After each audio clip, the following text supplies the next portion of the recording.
Right in the very early days, I aspired for God realization, but never had the guts to ask Him. And after many years, he made us completely forget to ask for God realization or even desire for God realization.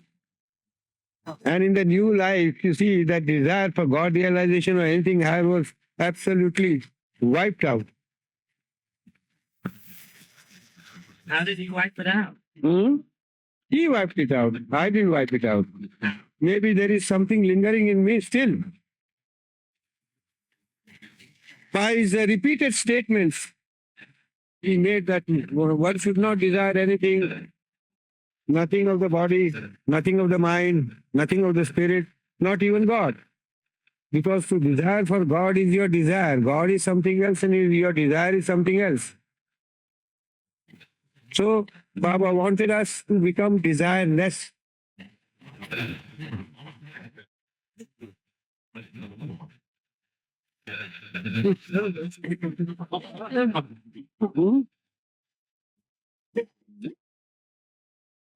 Whole year? You call it a whole year, not a year.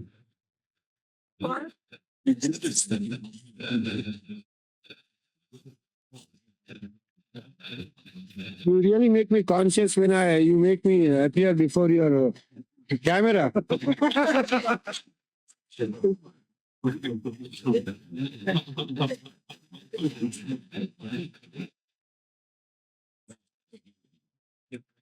It is not very difficult to answer questions, but we must first know ourselves. Without our knowing, how can we answer the question? I feel that sometimes when I do give an answer, I never feel it's appropriate. And I'm afraid that people are judging me. You are much better than myself because some years ago, not only I would give inappropriate answers, but I could not give an answer. Because the Muslims say that Muhammad was the greatest master and there is no other master. And where the rest of the human beings in the world go to dog? And if God is all powerful, God is omnipotent and existing everywhere, it is only in the form of the Muslim master or the avatar and in nowhere else.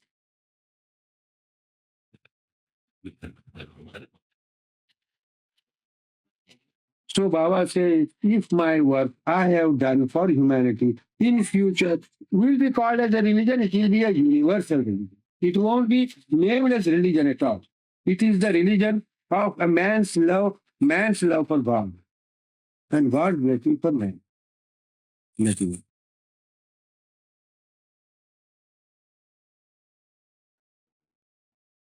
Very simple thing. And we try to complicate things. And if a man wants to exercise his intellect, then there are Baba's books. One can read them seriously and understand. Baba said, after giving the whole book of God speaks, he said, I have given this book to the humanity. For what? To satisfy the convulsions of a human mind.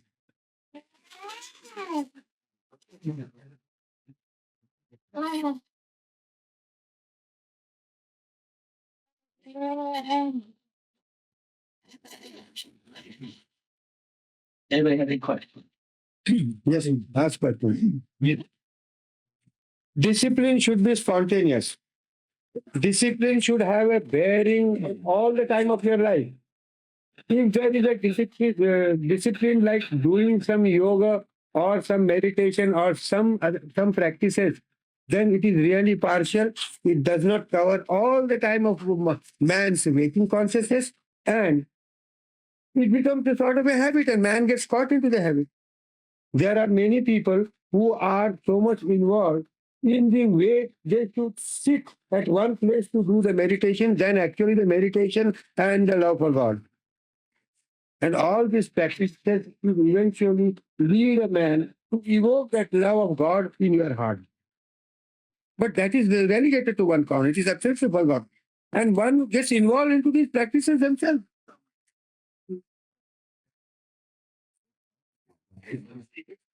And again, the state of higher consciousness, God consciousness cannot be induced in a man. It must come spontaneously. It must be a gift from the avatar. And to become receptive to that gift, one should please him. One should lead the life the way he wants us to live the life. One should sing songs in his praise. One should remember him. And most of all, one should love him. And love is the only bridge between man and God. Nothing else. Practices are just acrobatics of the body and mind. They may have some temporary results, but that is not going to solve the problem of life. And sometimes it makes someone more complicated. Will it take come? Yeah. Oh, yeah. We divide nature into so many things, and to suit our own convenience and to suit our own inclinations and our desires, we go on doing so many things and call them natural. Today I am sitting here, I may get a thought that I want to go and become a son-in-law of some king in Egypt. And you will look upon it as very natural. It is not natural at all. You see, there are many unnatural thoughts that a man gets. All desires are not natural desires. What do you call natural? Man's desires are not natural, they are self-created. Because love is natural. Love is natural. Love is most natural. Love is most natural. And there are certain things, you see, through which you should bind yourself with Baba, link yourself with him. And the things are as difficult as they are easy. You should not bother about any rest of the things of spiritual practices or discipline and all that. Because these three things, you see, include all the disciplines of life.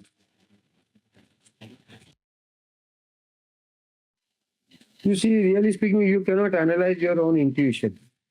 Because it is not intuition coming to you in its purest form. The intuition infiltrates through your desires and then comes to you. And the desires are there because of your past filtration. So you call it merely by name of by the word intuition, but it is not intuition in the pure form, and you cannot guarantee your own intuition. So the best is to be guided by Baba's wish. How does he want me to live? It is given in the discourse itself, but I have put it in this simple terms so that one may not have to wade through all and then extract and come down, land himself down through this. So these three things, which reiterating Sri Baba during his lifetime, when he gave discourses in person, he used to say this and lay great stress upon this discipline.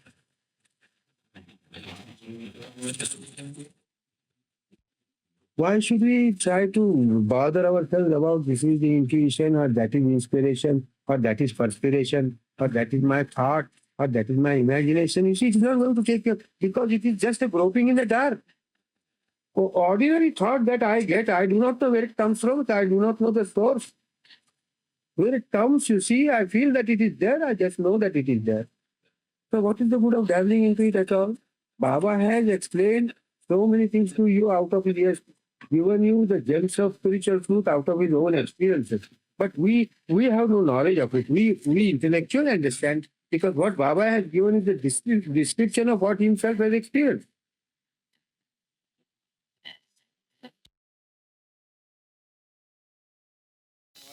More and more. And probably to equip yourself with something by which you'll be able to answer certain questions. A new man, you can catch hold of a new man and maybe you may impress him, you may create a conviction in him and he comes to the Baba fold. That is the real purpose. Or else it becomes a dry dialectics. For instance, once I read a book of Krishnamurti, and it was a very beautiful piece of article that I had read, very lovely. But what did it contain? It's just an acrobatics of logic. This is not the thing, Baba. Although Baba has made use of logic to explain many of the truths he himself knows, but it is not for the sake of logic. He has just presented them to you. And he also said eventually that this book really contains nothing in it. It is not going to take you anywhere. But it creates an opportunity for you to think upon him and love him more and more. An intellectual man needs something to read. A farmer may not need it. He just looks at Baba's picture and he falls in love. He's a simple-hearted man. But that is not the way of an intellectual. He wants to go through the rigmarole of turns and twists of his own thinking and of his own logic. And then he arrives at a conclusion. For him, it is necessary.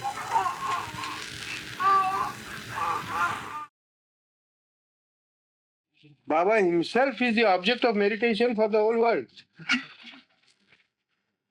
And they misunderstand Baba's seclusion also. And even silence. They think that a yogi observes silence, Baba has observed silence, it is for your own progress.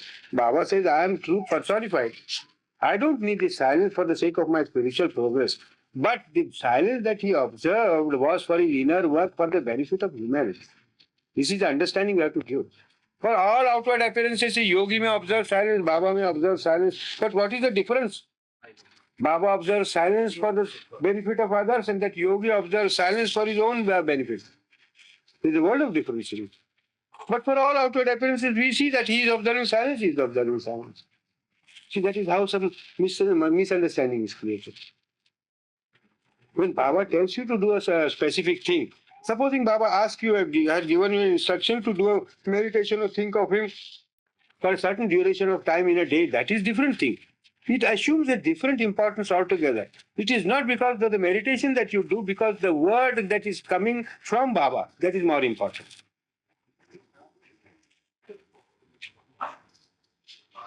Once a yogi had come to Baba, and he had all his practices and his timings of food, of his meditation and all that. I was there at Nasik when he came. The first thing he told him was to break up his vegetarianism. And he got so frightened he ran away from there. So Baba says he was only worth that much.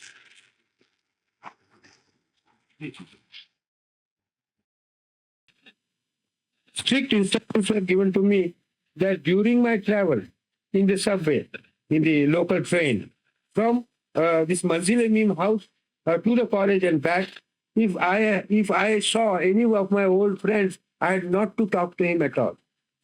It was a very embarrassing situation for me. When I was traveling in a train, an old friend came and sat just before me, and he wanted to talk to me. I turned my face. He came near me, I walked away and sat somewhere else. And it went on like this. You see, such an embarrassing situation, but we did not mind because Baba wanted me to do that, and I did it very happily. Then another discipline that he imposed upon me was that during my travel up and down, all the important thoughts that I would get, I should take a note of those thoughts and then bring them over to Baba and read them before him after my return from the college in the evening. Now, this weighed so much heavily on my mind that really I had no time even to pay attention everywhere because I had to catch up my own thoughts all the time and put them down. So it kept me so much grossly occupied with it. And we had to be very, very honest. If I get a thought, I have to just note it down, and I couldn't say that it was supposing I got a bad thought, I couldn't come out and say it was a good thought at all. We have to be very, very honest. So this discipline, of course, imposed upon me had a very good effect in the sense that nothing of the surrounding had any effect upon me. So much so that I became indifferent even to the college. And not that Baba did not want me to continue my college studies, but I just became so indifferent and gave up the college. Without informing my father, was very much annoyed over the situation, but he could not do anything more than just saying me a few things. That is all. And it was all an expression of his inner spiritual work that he used to do, about which we see our mind can't reach. We cannot conceive of that work which he used to do, but we could see all the signs and symptoms on his face and the expression. From that, we could see that he was grossly occupied in doing some inner work. And the expressions were in different forms, in different moods. There was a one time that Baba used to move his fingers so much and so fast, we have seen very many times like this. It was nothing but an expression of his inner work. Sometimes he used to just, in a mandir, on the first floor of the building, he used to just walk and all of a sudden he used to go near a window and dash his head against a window right in our presence. And there are very many such things. So one day he just got into some mood and he called me. And he said, look here, now I ask you to wrestle with me. At that time, Baba, you see, was very weak. And I thought to myself, what is this? How can I wrestle with Baba? He is my master. Now, how can I use my strength? I was a young man. I was very strong at that time. And I said, if I use my strength, probably I would throw Baba away in a minute. And it doesn't behove me really to wrestle with Baba. So Baba said, no, you must obey. So once we gripped each other, I did not use my strength. Then Baba said, no, this is not right. You must use your strength. The second time also, a rectangle, just a square room. I think the whole area of the room was as much as this room. This is rectangular, that was a square room. And Baba every time used to come and sit in one corner. And when the breakfast was served, he used to come and sit there. I used to wash his all pots and cups and this, that, and then give him something to eat. He would eat really very little. He would sleep very little, eat very little. Then one day he got into a mood. He went and sat in one corner like this. He asked another man to sit before him and asked that man to place the bottom of his 2 feet on his knees. And another man at the back of him to press that man forward. Another man at the back of him. Like that, Baba as if sat in that corner and one after the another the Mandali men were sitting and the last man was taking, you see, resting his back at the other corner and pressing forward. So all these men, the pressure of all these men went right on the knees of Baba.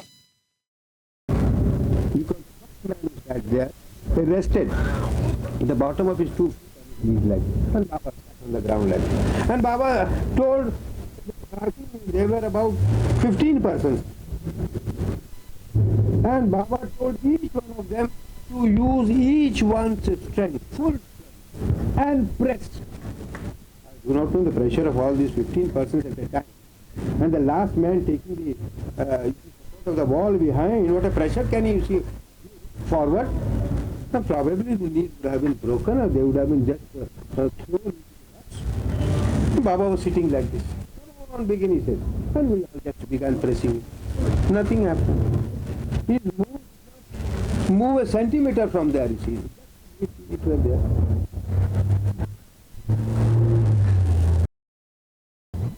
He was in one of his moves that the expression was spontaneously coming like this and nothing else. Yes. How old was Baba? Baba was 7 years older, 18 and 25. What was Baba's voice like? Baba had a very beautiful voice. Baba had a really very beautiful voice. I had heard his voice for 3 years. I had heard him give discourses, heard him sing, heard him play his drum. I used to play sitar when he sang. He used to make me sing and play the drum. And then in 1925 he began. And latterly he kept us all occupied so much in work that we did not think of anything at all. He kept us so very busy doing his work all the time. I think we should try and repeat Baba's name verbally if possible. Yes? One should take up to any way or any method he likes. It will be most helpful to remember him and love him, think of him. Make him your constant companion, in short. Constant companion. That doesn't mean that you should force your mind every minute to think of him when you are occupied in doing something else. This is not the way. You see somebody whom you love, you may not go on remembering him all the time. But a spare moment you get, receiving your thoughts immediately should run to him. He should be the mainstay of your life, your constant companion, without whom I can't live. This should be the thing. Without him, I can't live. Without him, I can't die.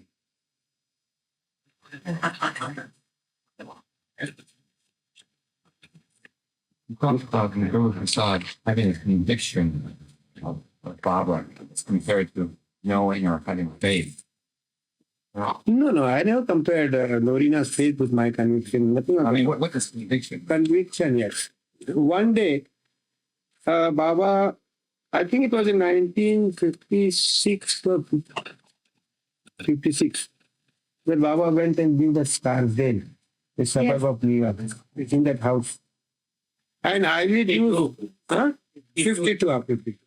I will use and Don Stevens had come. They had a very beautiful interview. Many things were explained by Baba. Baba gave actually a discourse in which a thing, a word as conviction just came up. And when they went home, it was all the night practically playing in the mind of Don Stevens. And he did not really understand what this conviction was. Is it a faith? Is it a mental acceptance? Is it an acceptance by the heart? It is just a mental acceptance. What? He was a little confused over it. Because Baba used that word conviction. And then the next morning when he came, he asked Baba, Baba, would you please kindly throw a little light upon this because it confuses me. I do not know. Is it a faith? What you call the conviction? Then Baba said, conviction is more than faith. Conviction is a thing what the mind thinks and the heart supports. Both should equally contribute in forming a conviction. There should not be the least conflict between the mind and the heart. The heart says Baba is personification of God. But the mind says, if Baba is God, why, if there is a little cold, why Baba covers his feet? Why does he feel cold? Why shouldn't he be immune to the effect of this nature and all that? All sorts of things come up in the mind, and it goes and undermines the faith that the heart has got this. The son happened to go to a foreign country, and then he fell in love with a foreign girl. The parents did not like it. They abhorred it. They become absolutely helpless. Of course, the father was a disciple of Baba. Then he went and asked Baba. Baba says, I think the match is all right and it is perfectly all right. Let him marry. If he is to marry, there is love, real love, true love, sincere love between themselves. They may marry. It doesn't matter if she is a foreigner. She doesn't belong to your religion. It makes no difference to me at all.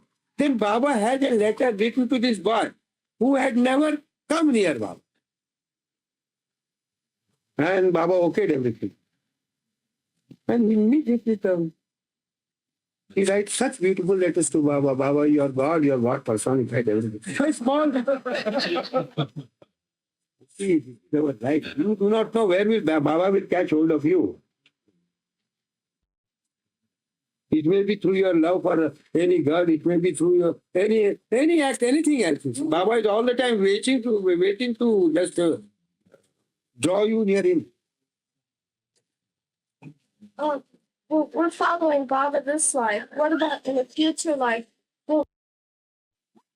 You see, because you will to own an automobile, that you spent the money and bought the automobile. Now it is your wish that you should not exceed the speed limit of 75 miles to keep your car in order always. Not exceed the speed of 75. This is your wish. The first was your will and this is your wish.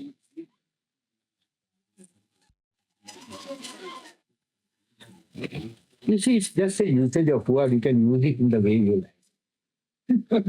I would interpret that wish is for the small things and will is for the great things. What is the difference between wish and will? They are complementary to each other.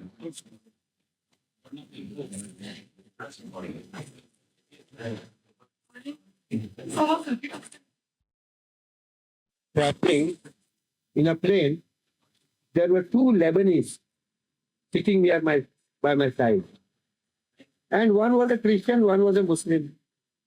And I could make no distinction because both the dresses were alike and the faces were also white. And I did not know whether one was Muslim and one was the Christian.